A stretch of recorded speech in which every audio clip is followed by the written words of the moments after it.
என்னது ஸ்விக்கியில் amount refund பண்ணுவாங்களா? அட ஆமாங்க. நம்ம ஸ்விக்கியில் ஒரு ஃபுட்டு வந்து ஆர்டர் பண்ணிட்டு அந்த ஃபுட்டோட டேஸ்ட் நல்லா இல்லைன்ற பட்சத்தில் நமக்கு ஸ்விக்கி சைட்லேருந்து அமௌண்ட் வந்து ரீஃபண்ட் பண்ணி தருவாங்க. அதுக்கு நம்ம என்ன பண்ணணும்னு சொல்லிட்டு பார்த்தீங்கன்னா, நம்மளுடைய ஆர்டருக்கு மேலே ஹெல்ப்னு சொல்லிட்டு ஒரு ஆப்ஷன் இருக்கும். இந்த ஆப்ஷனை கிளிக் பண்ணி நம்ம உள்ளே போனோம்னா அங்கே வந்து சேட் பண்ணுறதுக்கான ஒரு ஆப்ஷன் ஓப்பன் ஆகும். அங்கே நம்மளோட queries எல்லாமே நம்ம கிளியராக அவங்களுக்கு கொடுக்கும்போது நம்மளுக்கு வந்து அவங்க அமௌண்ட் வந்து ரீஃபண்ட் பண்ணி தருவாங்க.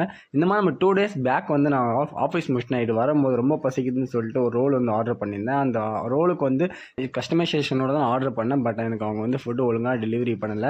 ஸோ அவங்க நான் சேட் பண்ணும்போது அவங்கள்ட்ட நான் ஃபோட்டோஸ்லாம் சப்மிட் பண்ணிவிட்டு அவங்க ஃபஸ்ட்டு எனக்கு 52 ரூபீஸ் தான் கிளைம் கொடுப்பேன்னு சொன்னாங்க. அப்புறம் வந்து 86 ரூபீஸ்க்கு வந்தாங்க.